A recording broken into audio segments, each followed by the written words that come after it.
Hello everyone, आपका हमारे YouTube channel में स्वागत है। आइए आज हम आपको विशेषण के बारे में पढ़ाएंगे। तो विशेषण, इसकी परिभाषा, संज्ञा अथवा सर्वनाम शब्दों की विशेषता बताने वाले शब्द विशेषण कहलाते हैं। यानी कि संज्ञा या सर्वनाम की विशेषता बताने वाले शब्द को हम विशेषण कहते हैं। यानी कि विशेषण एक ऐसा विकारी शब्द है जो हर हाल में संज्ञा या सर्वनाम की विशेषता बताता है। जैसे बड़ा, काला, लंबा आदि। जैसे काला कुत्ता, हमने कहा काला कुत्ता, यानी कि जो काला है वो कुत्ते की विशेषता बता रही है।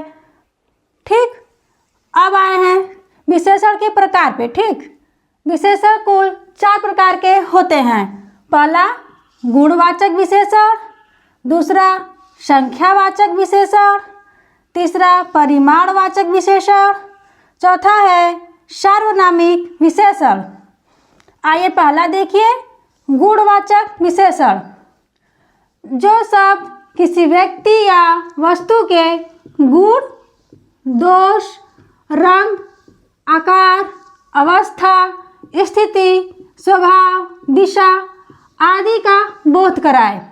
यानी कि जो शब्द संज्ञा या सर्वनाम के गुण, दशा, दोष, रंग, आकार आदि का विशेषता बताए वो है गुणवाचक विशेषण।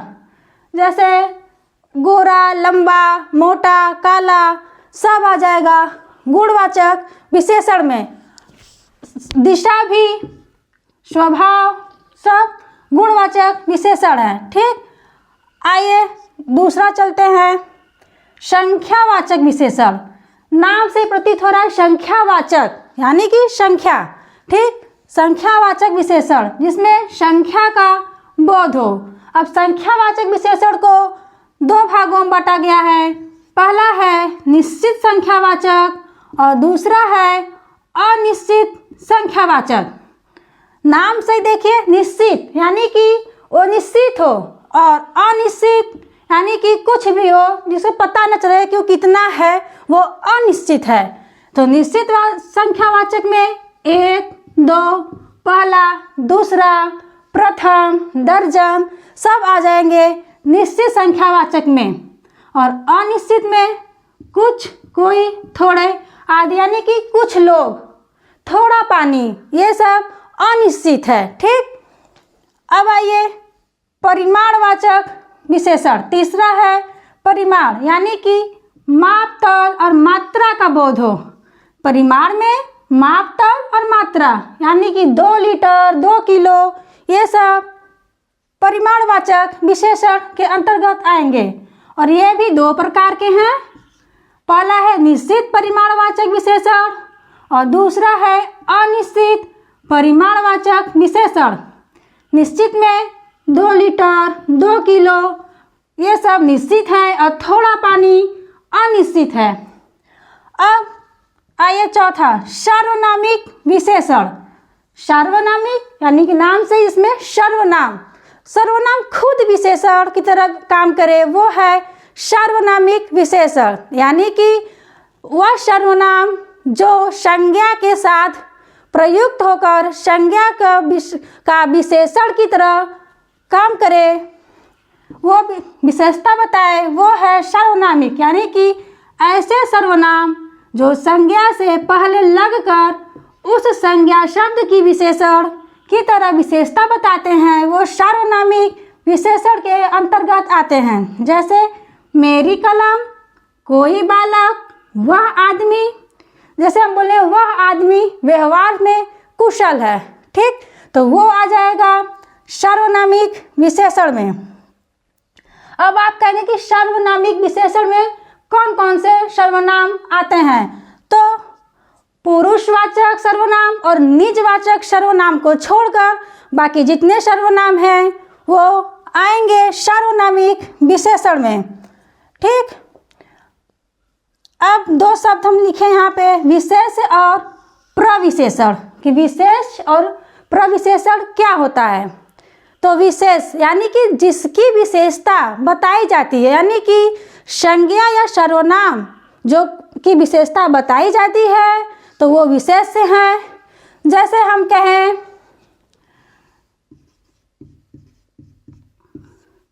काला घोड़ा, तो ये काला घोड़े की विशेषता बता रही है, तो ये हो जाएगा विशेषता। और जिसकी बताई जा रही है यानी घोड़े की, तो ये कहलाएगा विशेष्य।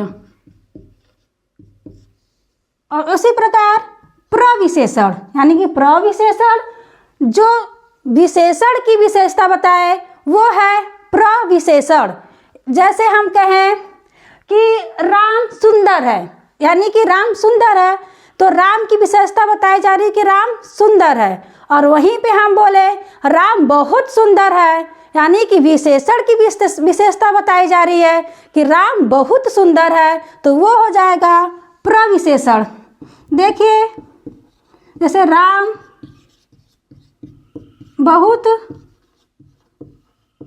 सुंदर है, अगर हम यहाँ से बहुत को हटा लें तो कहेंगे राम सुंदर है, तो यानी कि राम की विशेषता। और कहें जब बहुत सुंदर है तो विशेषण की विशेषता बताई जा रही है, तो वो है प्रविशेषण।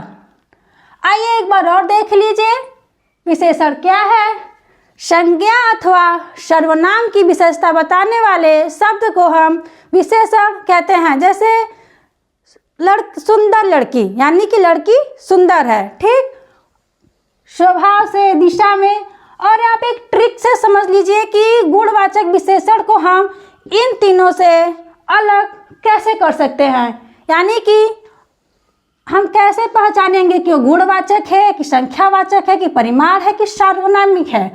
तो आप एक चीज ध्यान दीजिए, जिसमें संख्या ना हो, जिसमें परिमाण ना हो और जिसमें सर्वनाम ना हो, वो गुणवाचक विशेषण में आएगा। बस गुणवाचक की पहचान आप इसी तरह कर सकते हैं कि उसमें संख्या का बोध ना हो, उसमें नाप तौल मात्रा का बोध ना हो और उसमें कोई भी सर्वनाम ना हो, तो वो है गुणवाचक विशेषण। अब कहेंगे कि सार्वनामिक विशेषण को हम कैसे पहचानेंगे। जैसे हम बोले कि वह मुंबई गया, तो कहेंगे वह मुंबई गया, यानी कि मुंबई की तो विशेषता नहीं बताई जा रही है, जो गया है उसके बारे में बोल रहे हैं, तो ये सार्वनामिक विशेषण नहीं है। अब हम कहेंगे वह राम है या फिर कुछ भी, तो वो सार्वनामिक विशेषण में आता है, ठीक। उम्मीद है आपको विशेषण समझ में आई होगी। So thank you.